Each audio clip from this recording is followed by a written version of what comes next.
Selamat hari Senin 12 April 2021. Kita berdoa, terima kasih Tuhan. Tuhan telah memberikan hari yang baru bagi kami setelah kami bersekutu dengan Tuhan di hari Minggu. Dan biarlah Tuhan, hari ini kami mulai dengan persekutuan kami denganmu, dan kami mau menyerahkan hidup dan pekerjaan kami hanya di dalam tangan kasih-Mu. Amin.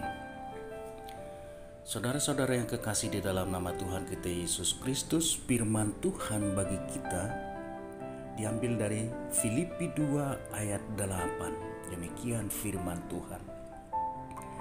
Dalam keadaan sebagai manusia, ia telah merendahkan dirinya dan taat sampai mati, bahkan sampai mati di kayu salib. Demikian firman Tuhan.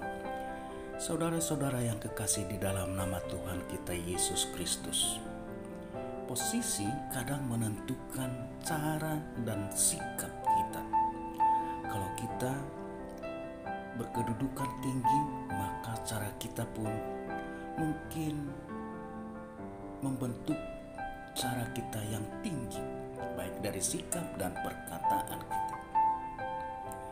Tapi bagaimanakah sikap kita sebenarnya? Sikap yang benar yang kita tiru adalah sikap Yesus Kristus Tuhan kita, yaitu ia merendahkan diri dan mau menderita sampai mati di kayu salib.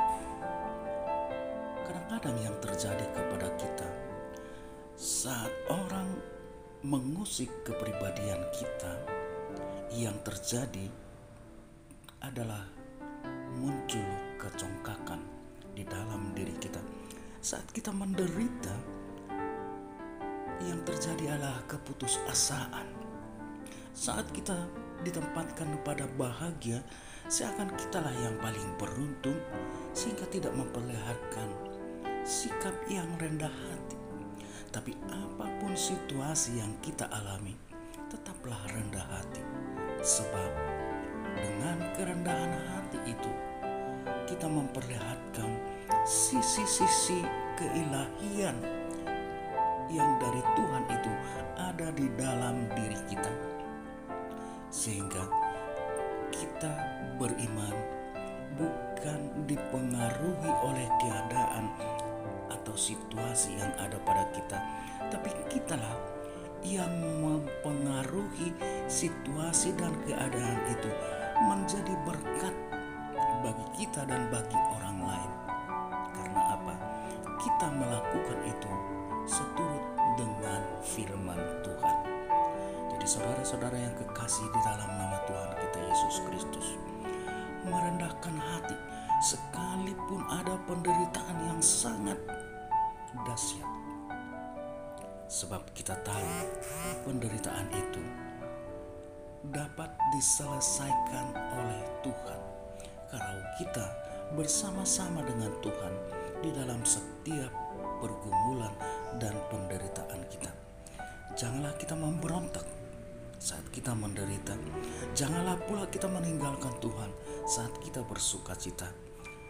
Tetaplah melakukan apa tanggung jawab kita di dalam kehidupan ini untuk tetap membuat hidup ini menjadi teladan bagi orang lain, sehingga orang yang lemah jiwanya, orang yang lemah pun emosinya, dia akan dikuatkan karena ada orang-orang percaya yang rendah hati, yang memberikan hidupnya menjadi teladan, yang bersaksi dalam hidupnya sebagaimana Yesus Kristus merendahkan dirinya. Amin. Terima kasih Tuhan. Tuhan mengingatkan kami untuk setia dan merendahkan hati kami, karena memang situasi sering mempengaruhi keberadaan kami. Situasi sering membentuk cara beriman kami. Tapi kami harus menjadi berkat di dalam situasi apapun. kami harus memperlihatkan keteladanan, kami harus memperlihatkan kerendahan hati, supaya kami menemukan upah yang dari Tuhan, sebagaimana Tuhan yang menderita dan merendahkan hati memperoleh kehidupan surgawi.